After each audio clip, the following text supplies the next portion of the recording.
Alors, je viens d'avoir un entretien d'une demi-heure avec une dame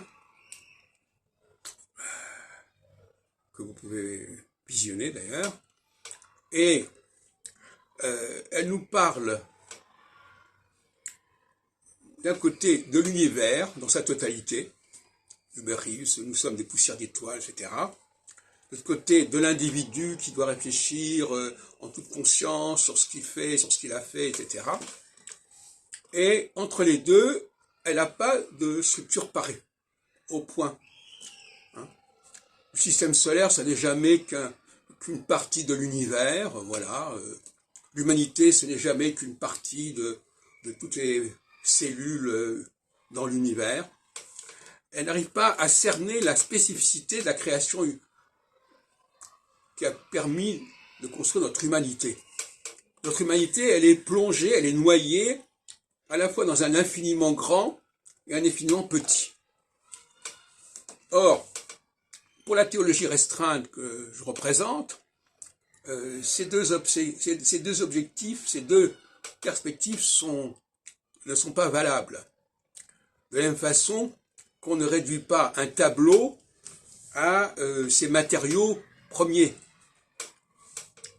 Ce qui ne veut pas dire pour autant que le tableau va évoluer indéfiniment. Et ça aussi, c'est un point qui revient chez cette dame.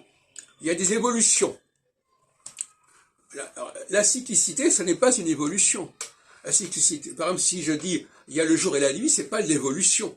Ça revient en permanence. Alors que là, il s'agit d'un plan qui va être dépassé, qui va devoir évoluer. Et là encore, la notion de cyclicité, elle n'est pas pensée.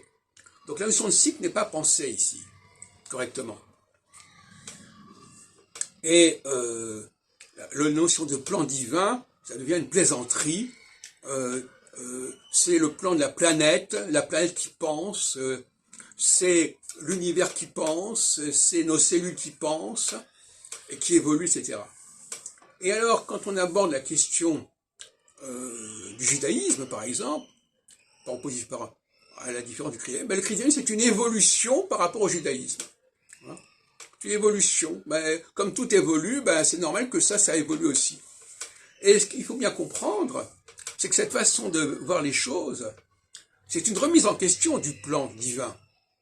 Pas du plan divin à l'origine du Big Bang, mais le plan divin tel qu'il est décrit dans le livre de la Genèse, dans le premier chapitre de la Genèse même, à savoir quelque chose qui a concerné notre humanité, notre ciel, c'est-à-dire notre système solaire, les relations, les connexions entre nos systèmes solaires et notre humanité, qui permet d'organiser notre humanité de manière cyclique, mais pas de façon évolutive.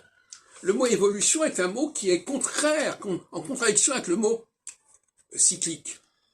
Bien sûr que dans la cyclicité, il y a une évolution, mais c'est une évolution qui est une révolution. Et la révolution, ça veut dire qu'on revient au point de départ. Donc là, il y a un jeu de mots sur le mot évolution qui est insupportable. Vous avez les choses comme elles sont.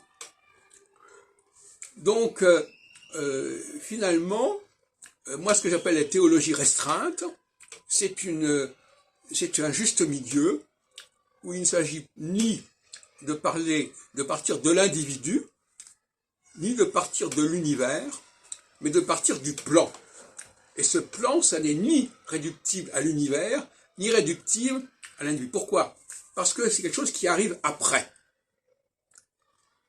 C'est la notion du poste. Alors, il y a un premier niveau qui est ce qu'il est. L'universel, il existe à l'origine. L'être humain, il existe à l'origine. Mais il y a quelque chose qui s'est organisé, qui s'est instauré par-dessus tout cela. Et qui concerne notre humanité, notre planète, etc. Et ça n'est pas... Alors, on peut vouloir le réduire à l'étape antérieure, mais en réalité, c'est ça, l'évolution. Mais cette évolution-là, elle n'a pas à évoluer. Elle est déjà quelque chose qui est complètement nouveau, cette nouveauté centrale. Et à partir de là, elle est organisée, elle fonctionne, elle est cyclique, et il n'y a pas à évoluer. Donc il y a un problème de vocabulaire, de langage qui n'est pas au point à ce niveau-là. Évolution n'est pas cyclicité. De même que façon, le jour et la nuit, ça n'est pas une évolution. Les saisons, c'est pas une évolution, c'est une cyclicité. D'ailleurs, les saisons existent parce qu'il y a une certaine organisation du système solaire qui fait que l'axe de la Terre est orienté d'une certaine façon qui permet qu'il y ait les saisons. Chose qui a été créée. C'est une création. Alors, le mot création doit être réservé à ce que j'appelle la théologie restreinte. Le Big Bang n'est pas une création. Mais là aussi, on peut jouer sur les mots. On peut jouer sur le mot évolution, on peut jouer sur le mot création.